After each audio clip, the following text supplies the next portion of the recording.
And welcome back, everyone. This is Radio Free Market, and I'm your host, Michael McKay, and I'm talking with Dr. David Zetland, and we're talking about water for sale. Should we privatize water? And so far we've been talking about the actual situation that exists in the world, this problem of water and safe and clean water being available around the world. And David, you're saying that incentives are different between private firms and government departments. Am I getting that correctly? Well, there's the main reason that there would be some difference in incentives is that there's a threat of getting thrown out of business. So if you have a private firm that's running a water service and they are not going to go out of business until the end of time, then they have a weak incentive to perform. And if you have a government firm that's doing the same thing, they have a weak incentive to perform.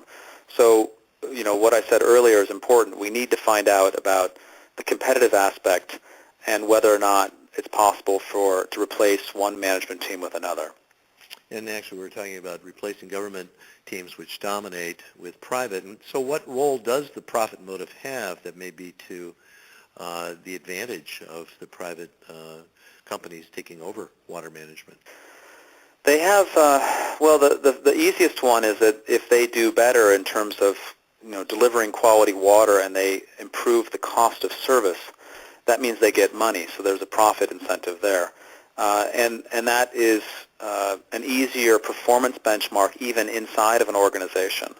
When you have an organization that doesn't have a performance target and it has, something like a triple bottom line, or it's supposed to be socially responsible, or it's supposed to respond to stakeholders, then you end up getting 10 different versions of what we should be doing from the top to the bottom of the organization, which can be confusing for everybody, even if it's in well-meaning. Mm-hmm. So Luke, go ahead with the next question. Sure. So you're saying that we get different outcomes when something is allocated through the market according to supply and demand compared to when the government rations it by a quota, for example? Yeah, it's and the thing to remember is, if we're talking about retail or tap water service, it's not really a market, is it? It's a monopoly organization that's delivering water to essentially all comers at a price schedule that's set by a regulator. So it's hard to find out what competition is except in a 5 or 7 year cycle to bid that contract and take over the service. In the day-by-day operations, what they're trying to do is make sure they deliver the water to meet performance criteria at the lowest possible cost.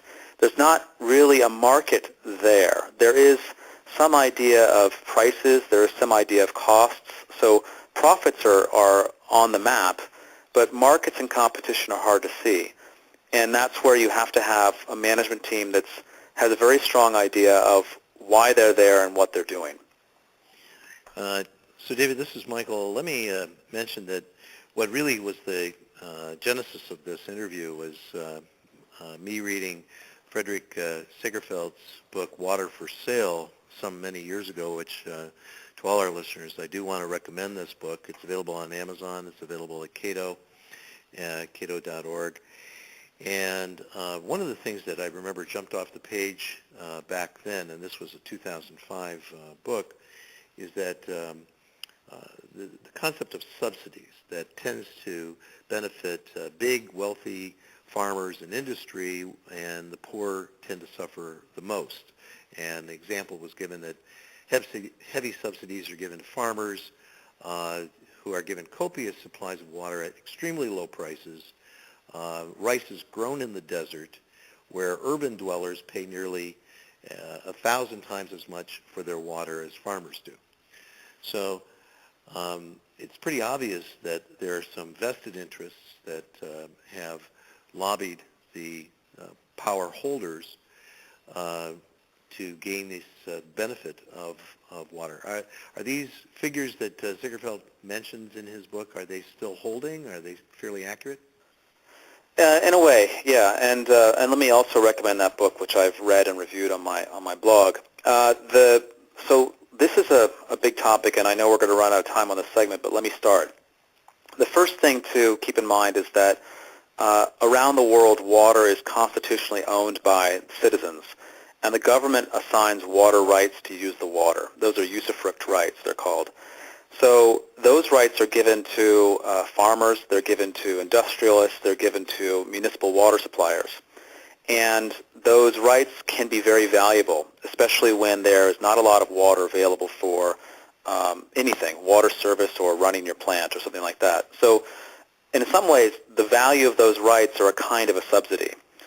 Another way that those rights are, or water is subsidized, are just pure explicit cash subsidies, and that comes when the government uses tax money to build infrastructure for farmers or something of that nature. So that's another kind of subsidy. But the biggest difference really is that the value of water and use in a city or for someone at their household is usually much, much higher than the value of water and use for growing a crop.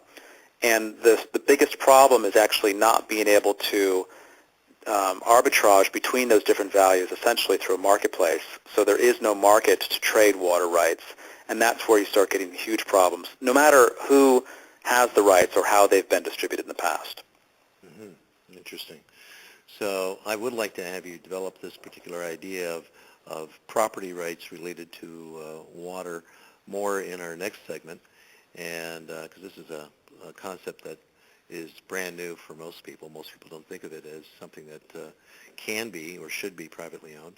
But we are coming into the end of this particular segment, folks, so please stay with us. This is Radio Free Market, and I'm your host, Michael McKay, and we will be back in just a couple of minutes, so stay with us, and we'll talk again in just a minute.